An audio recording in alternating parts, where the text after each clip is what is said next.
Sekiro being the first game to include a proper jump in the Fromsoftware lineup, having more vertical traversal from moment to moment, something that can be really dangerous for these runs. It adds a level of uncertainty to whether this run could be doable. But at the same time, this game also somewhat brought back a Dark Souls 1 style world design, where certain parts of the map interconnect with each other, along with you having a choice as to which path you would like to take next. Especially after the linearity of the prior games also gives some hope. But we shall see now, won't we? So, can you beat Sekiro, Shadows Die Twice, in its entirety without fast traveling? We are well over half of the way through this series, only a few left after this. The end is in sight. The main rule will be that I can't warp via Sculptor's Idols to other Sculptor's Idols, as this is the main method of fast travel in this game. The use of the Homeward Idol will also not be allowed, as it can be used to not have to backtrack for great distances. For instance, I could simply ignore Sculptor's Idols along the way in an area, use the Homeward Idol, and be warped back to where I was before taking a path that was only a one way, or all the way back to the dilapidated temple. The point of the run is to see if the world can be traversed on foot, forwards and backwards, so I won't be doing this. It defeats the purpose. I'll also not be abusing death respawns for the same reason. Alright, that should be all. Let's get into it. I'm going to skip over the tutorial, as just a linear, mostly scripted segment where you can't even travel yet. And sort of unfortunately, it is still a little while before we get out of the linear tunnel, as until we reach Ashina Castle, we'll be on a single file line. But there's a few things we can talk about at least. I did collect this bell from this old lady, but I won't be doing anything with it yet. I killed the mini bosses along the way to get the prayer beads, and found some gourd seeds, and then I went ahead and backtracked once I got 2 seeds, before having to take this plunge, because from there it won't be as convenient to come back to the dilapidated temple, as far as I recall. Then I went to the little cave where you find the headless, to investigate that segment. I got a little scared because you take these jumps, and then there's no immediate way back from where you came. But there is this path right here, a little further in, before you even encounter the headless. I was gonna fight it, as killing it now would be most convenient, but you know what? It's not necessary. Maybe later. I also got unseen aid when I died, so I'll take that as a sign. I went through the Great Serpent segment. I tricked it into thinking I was proposing, and then I went psych! After that I looked a little bit deeper into this segment, now that the serpent is gone, and it does seem like there's a point where the game blocks you from being able to backtrack. I'm not 100% sure, and maybe there is a way back there, but to me it appears that this is a place of no return after you go to the Great Serpent, at least for now. So if you're doing this too, make sure to finish whatever you want to do before going down here. Mood, my guy. I killed Gyobu, and so got my first memory attack upgrade, and shortly after my first prayer necklace as well, after getting this bead in this roof, which upgrades our HP and posture. Now about here is where I realized I didn't grab the Shinobi text in order to get Mikiri counter, so guess I just gotta do normal thrust parries for a little bit. Oops. For the Blazing Bowl, I use an Akko Sugar, which speeds up the fight immensely, so I kill him pretty quickly. After resting in this idol, the door going back to the bowl area and onwards shuts behind you, and as far as I know, there's no way to backtrack further from here. So again, hope you got everything you needed there, including doing the Tengu's request, as that's something you have to do to progress later, and then it'll be a bit before you can access the dilapidated temple again. So we're probably not even 3 minutes into the video, if I had to guess, and I already fucked up. I was exploring the surroundings of Ashina Castle. I was intending to go straight to Genichiro, but I ended up dropping down to his backyard area, where there's this water and stuff. And apparently it didn't have a way to go back to the main region of the castle without this door being open, which opens from the other side. Unfortunate, because I think I know where this door is open from, but I can't reach it now. So I just went ahead and looked around the area I am now, and it just kept getting worse.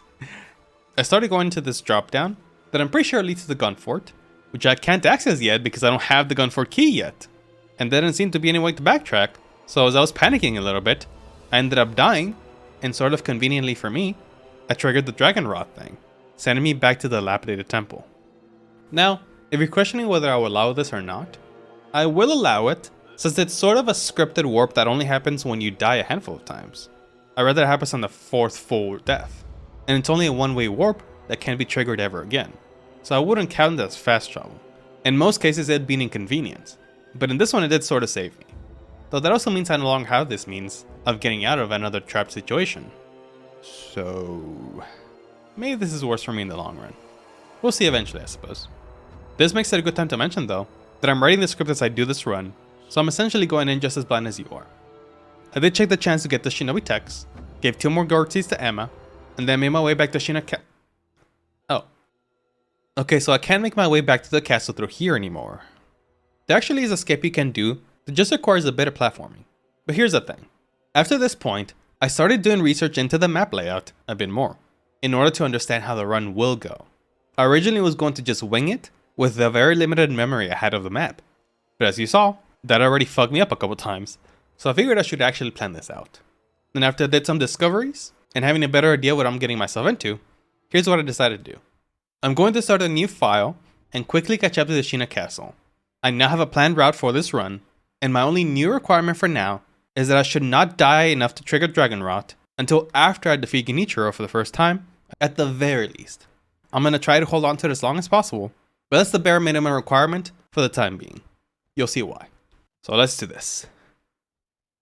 I quickly made my way back to where I was before. The only major difference is that I did get Makira counter as soon as possible, along with a few gourd upgrades I got prior, then beat the bull, and essentially caught up to where I was.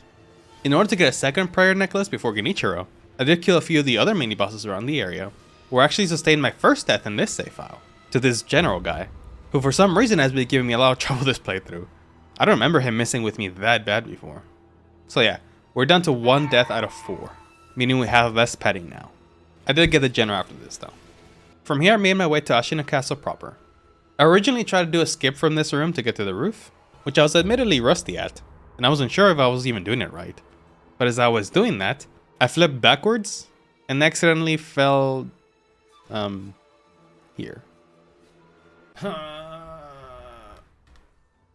In circumstances like this, I'm okay resetting the run or taking a punishment of some sort, but what I decided to do was take a death to get back up there, without touching either of course, for my second death of 4. I can only die 1 more time without triggering Dragon Rot now. The second after that will take me to the Dilapidated Temple. This Ashina Elite gave me a run for my money for a second. I was confident it wouldn't be that bad parrying him, since it's pretty simple, but it's also very punishing if you fuck up. Thankfully I did manage to kill him without taking another death, meaning we're safe to go further with at least 1 death, and we got our second necklace from him. Now for Genichiro, it turns out I didn't necessarily need those upgrades, because I just shit all over him. I did get really good at him back in the day. I suspected my muscle memory would work out fine, but with how this run has been going so far, I wasn't sure. But nah, I just locked in, baby. Before even talking to Koro, I went straight to the Shinobi shortcut, right here, and we're back in the Dilapidated Temple. This is the reason why I tried my best to not trigger Dragon Rot before beating Genichiro. Now if we happen to trigger it, we won't be forced to do a skip like we would have earlier. Now with that said, because I can afford at least 1 more death, I will try to hold on to it for a very specific reason, which I won't divulge quite yet. Though even if I fail at doing so, I won't be too bothered. Let's just give it an honest try. For now, let's talk to Koro and Ishin to get all the things needed for the main story quest going forward. By the way, Ishin won't be here until you interact with the Tengo quest earlier. That's why I mentioned you need to do it before leaving the Blazing Bull area.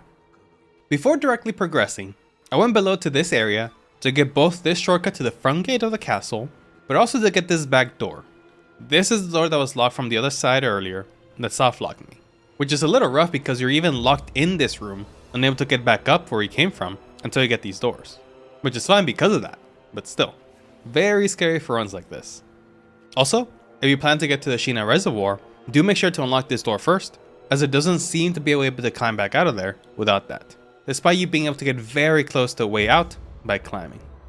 I took the chance to get the spear while I was here, as there might be a spot or two where I'd come in handy. We also had this engaging fight. Also took the chance to kill the 7 spears here, another fight that I had to learn by fire, so I still remember it very well, thankfully. I'm trying not to risk any fight that would be rough for me, but having more prayer necklaces help, so it's definitely a risk-reward situation. So I killed the lone shadow nearby for that same reason. Now I went back up to Kuro's room to reach the Dilapidated Temple to equip the spear. Okay, now we can go to Senpu Temple, as the Mortal Blade is the first thing I routed to get. I ran by the abandoned dungeon, don't think there's anything crucial I want there. In Mount Congo, I try not to take any unnecessary risks, so I did mostly stealth through the area, and probably will for a good chunk of the game, which is honestly refreshing for these runs. It's nice to have a legitimate, intended safe method of progression. That's not to say I won't avoid combat altogether, but it's a nice option when I can get by. Eventually I ran into the armored warrior, which honestly pushed my shit in at first, to the point where I took a revive here, and scared me, so I ended up quitting out. I know it's a bit cheesy, but it's not against the rules to do so for safety. I ran back to the idol to reset, and then I locked in a bit more. I fairly quickly managed to kick him off. From this I got a 4th prayer bead, the 3rd one I simply bought from a merchant, being able to get my 3rd necklace. I did fight the long arm centipede guy, who I lost my rhythm for, and he knocked me out once. I'll be right back. Alright, I'm back, coward. How dare you run away from... Anyway, for no particular reason, I made the rest of the way to the main hall of the temple very stealthily, and reached the Hall of Illusions for the folding screen monkeys. If you don't know, the invisible one is falling behind you the entire time, so you can just get it from the start. The second one just kind of jumped straight at me, so I was able to just get him right away. I don't think that's what he intended to do, but I'll take it. I lost track of the 3rd and 4th one for a bit. Turns out they were both in this dark room, and one of them is the one with the eyesight thing, so I got him here. The 4th one I was able to successfully bait into the bell and ring it, studying them long enough for me to get the last one. So shortly after, we were able to get the Mortar Blade. From the Divine Child's area, there is this doorway that leads back to the temple, meaning that there's no mandatory reward for us, thankfully. So we're simply able to backtrack all the way back to where we like. But before that, I got some unfinished business. Yeah! Get fucked, idiot! Anyway, I backtracked to the mountain all the way to the beginning of the area, but I'm actually not leaving quite yet. I'm gonna go to this enemy and puppet it in order to get that kite raised, then I go back a little bit into the area, and then use that kite to launch myself across this valley, landing here. Just so you know, you can't backtrack directly from here, so you'd be committing if you follow my lead. So from here you can plunge down onto the... Oh, right. I forgot the snake isn't here all the time. Well, guess we're doing a skip then. To avoid this, you can just do the gun fort as normal. That'll still lead you down here anyway. I just wanted to do this path since it's a cool way to show how these areas connect. And thankfully there's a skip that saved me having to do a fast travel or take a death to fix this. We descended this valley and shortly thereafter reached Guardian Ape. So we have this to fight now. This fight is definitely a little bit scary, and the one I was worried about the most, because even though I do know this fight decently well, I haven't done phase 1 properly in a long time. There's this cheesy doing speedruns that I've been doing the last long stretch of time I actually played this game for. I mostly played it safe and only swung when I knew I had an opening, and tried to parry everything else. There's only a few scary moments, mostly involving him grabbing me. I thought I could just jump or run away from these comfortably, and you probably can, I just messed it up in some way. But after a short while, I got phase 1 down. Phase 2 I'm much more comfortable with. I mostly use parrying as a method of getting his posture down instead of attacking. And this is the main reason I got the spear earlier. While doing that while he's down, for the headless part, does insane posture damage. So not long after, it was down. So I went right ahead, got the flower from this cave, and... How do I get out of here? Yeah, so one of the major things I found in my research is that you actually can't, for the lack of a better word I suppose, walk out of this boss arena. Despite there being a bunch of grapple points, as those are mostly to traverse the arena as you fight the boss. Not a single one seems to allow you to grapple out of the boss arena, as far as I could see, nor is there any other way to get back up. Now if you're thinking this will be the perfect time to use a dragon warp back to the dilapidated temple, well, I wish you were right, but there is one more problem, which you'll encounter shortly. So for now, here's what I'll do. I still have one singular death I can take before being warped to the temple, and I purposely didn't touch the idol here in this boss arena. So I'll be using contact medicine to take a death here, and get warped back to the idol right before the fight. Or at least that was the plan, because despite me having some damage left over from the fight, 3 contact medicines wasn't enough, and there's not a place high enough to take fall damage here. Ugh, whatever. Homer idol it is. Now to be clear, I already stated that I don't allow this kind of death abuse normally in these runs. Same with the Homeward idol. That goes across all the games. The only difference here is that we don't have any means to get it out otherwise. But I still want to show more of the game, and we can't blow the Dragon Rod thing yet, so we have no other choice. But if you can pick up what I'm putting down, the odds aren't looking good for answering the question of this run. Anyway, we're back up on this cliff overlooking the Death Pit Arena, and now we only need Mivu Village for the stone. And luckily for us, the same valley takes us there too. So we can descend a little more, which leads us to one of the Great Serpent's dens. I use the Puppeteer spell on this monkey, and then I go through... I try one more time. Remember that I just had to grapple here, and I made it to Ashina Depths. I quickly stealthed around to dispatch this Snake Eyes, and then... Oh right, I guess I also have to fight this guy again. Okay, a little scary, gonna have to deal with both of them now. But the other ape is pretty squishy, so it's not as bad as it seems. Just need to be patient. There's a few close calls, but I did pull through, and I made sure I couldn't come back again. That also gave me enough parry beats to get the 4th necklace, so I can't complain too much either. I am now in the Hidden Forest, so you know what that means. The hardest boss in the entire series. To not leave you hanging too much longer, I just went straight to the Corrupted Monk, and it went very well. I have loads of tools to deal with her, and I still remember the fight very well. Not to mention it's fun to parry her. So I got the Shoulder Stone. Now here's where the problem lies. If I now backtrack to the start of the Miivu village, near the first idol, if you look around, you actually don't have any way out of here. The only grapple point that seems promising is just a little too high for us to reach once I drop down here. But obviously we need the Shoulder Stone to progress to any of the endings of this game. Now the thing that's a little fucked up is that if you see right behind the Shoulder Stone altar, the place we need to reach the Fountainhead Palace is right here. So if we could somehow bypass giving all the ingredients to Kuro, we could easily go there right now. But alas. Now of course, I do still have the Dragon Rot Warp. I'll be using that in a moment. But this is what I was alluding to earlier and what dooms the run. If this was the only time there was a dead end with no means of returning, we'd be fine. We could use the single Dragon Rot Warp, but because the Guardian Ape room is also blocked off, there is no way to beat Sekiro without fast traveling under my rule set. The thing that gets to me is that it didn't have to be like this. The Guardian room obviously has grapple points all over, just not any that go high enough. They could have had one and just blocked it off with a fog wall. They do that pretty frequently in this game. I should mention, once you reach the Ashina Depths, you also can't go back up too much from where you were earlier. Looks like there is an eventual point of no return. Now there's enough wiggle room that if you wanted to do a run like this for yourself, you certainly could just justify it by allowing a death to warp back slightly. But as I said in the beginning, the point of the run is to see if the whole world can be traversed on foot. At least in a matter of speaking, maybe not literally. So for this video, we have answered the question. We will continue for now anyway, just so I can continue to talk about what else is available. At least without major glitches, I suppose. Alright, let's take a death here so we can be warped back to the Lapidate Temple. From here, all we have to do is take the Shinobi shortcut back to... Alright, Blazing Bolt skip it is after all. I love how despite some of my research done on this, I kept getting fooled by little things here and there that didn't account for. By the way, the reason it's like this, if you don't know, is because I all invaded Ashina Castle. So Kuro's room is currently locked off again. As I was running through here, I had a thought. You know what? Fuck it. From there, I proceeded a little further to... Wow, they really don't want you to do what I'm doing, huh? Oh, Lord. Unfortunately for them, I have the chops. Okay, it might have taken me longer than I'm letting on.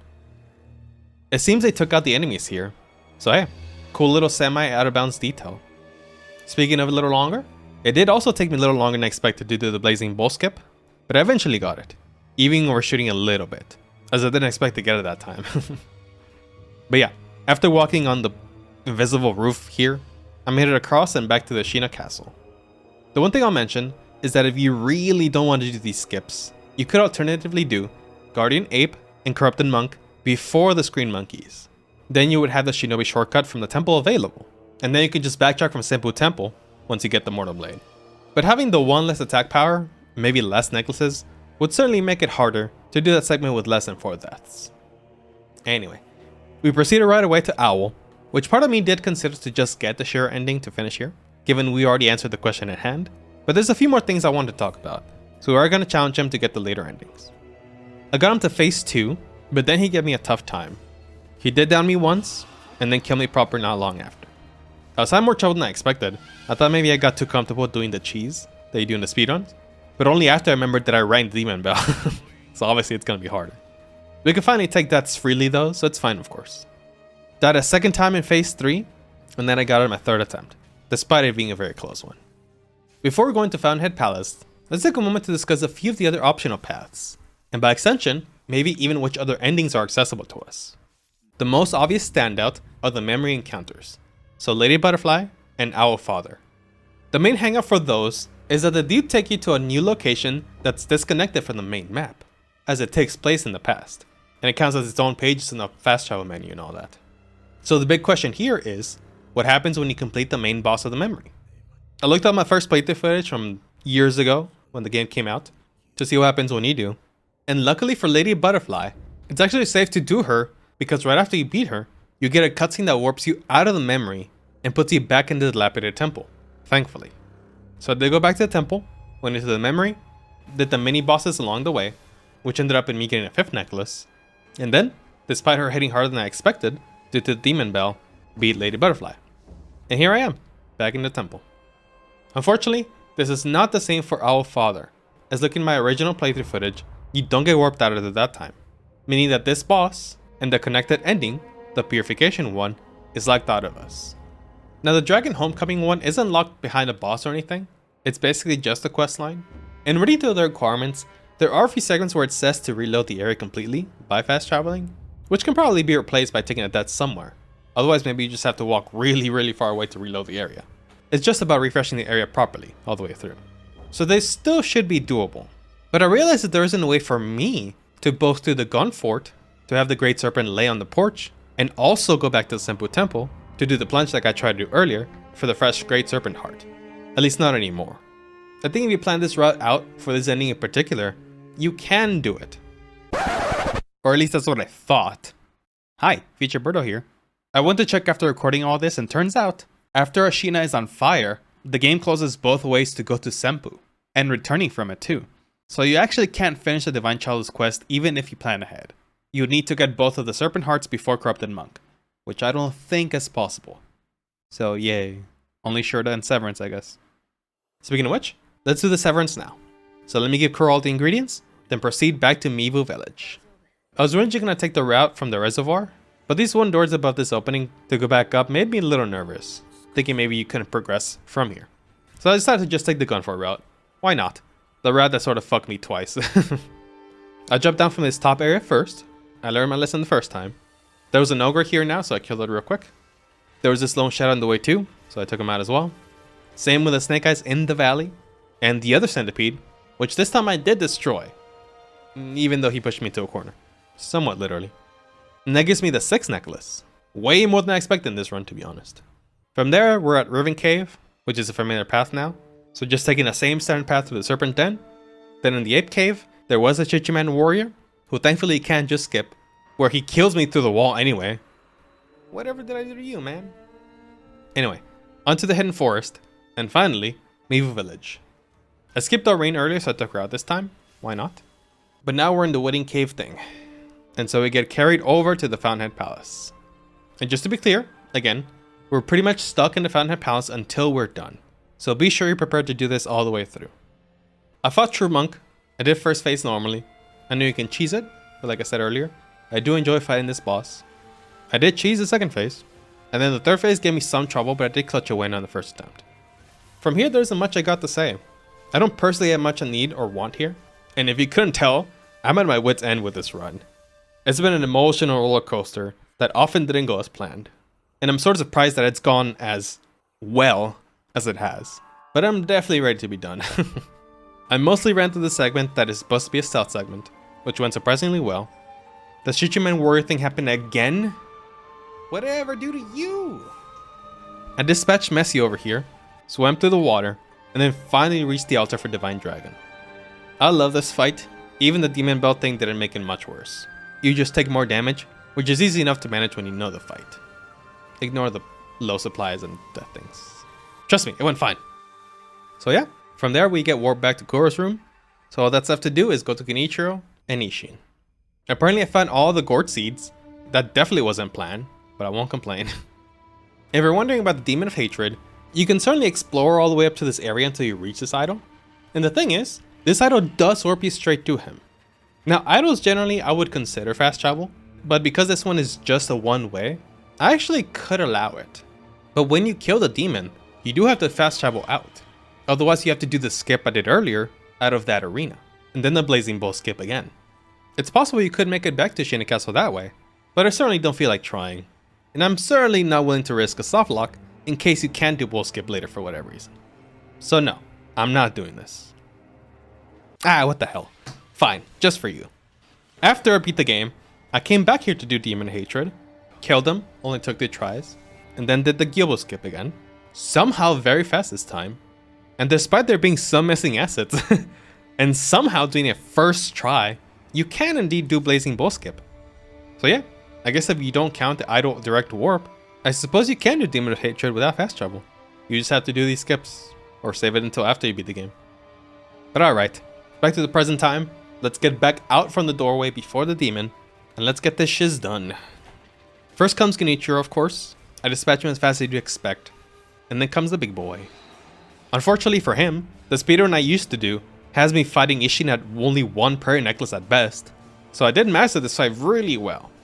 So besides taking 1 fall due to losing my rhythm, and only a few other slip-ups, and then him spamming lightning in the 3rd phase, I completely demolished him.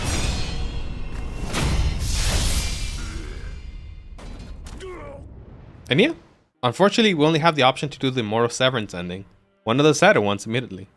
I was hoping to get one of the other ones. Homecoming would have been nice. But yeah, unfortunately, unless you are fine bending at least 1 outright moment of warping, even if it's via a death or whatever, you can't, in actuality, beat Sekiro without fast travel, which is very unfortunate. As I said in the beginning of the video, I had some hopes that you may be able to, but I wasn't sure ultimately, because of how vertical it is. And it turns out my fears were correct. To some degree, I don't totally understand why they can't have some method to grapple back up to some places, doubly so when talking about like the Guardian Ape room only, or to at least have a way to loop back around the world from somewhere else. But oh well, I guess. Let me be clear though, I love the world design in this game. I love that you can take a bunch of different paths to traverse the world, and the insane connectivity as I displayed earlier. The only one I didn't really get to show was the bottomless hole that leads to the Sheen of Depths as well. So I do love that you can stumble upon progressions in many ways. And I do love the gameplay of this game too, along with a handful of the other FromSoft games. But unfortunately, once you start going to the Gunfort, you can't backtrack. Once you drop down the bottomless hole, you can't backtrack. Once you take the Serpent Kite, you can't backtrack. So almost all roads lead to a dead end, unfortunately. So, why do I recommend you do this? Well, you saw all I had to do. There were several glitches I had to perform in order to get back. Though if I planned properly, you probably could bypass those too. And thankfully they are doable in current version. Reminded that you do have to save the Dragon Rot death for at least 1 occasion later on, so that does mean you have to go deathless for a long time in this game. But if I'm being honest, the game design is just fine as it is, so I would definitely say no. I don't think you should even try this. Just enjoy the game normally. This was by far the messiest game for the series that I've done, where there were so many scripted segments that altered a purely navigational run that made it annoying, even with the rough plan I had going into it. So save yourself the trouble.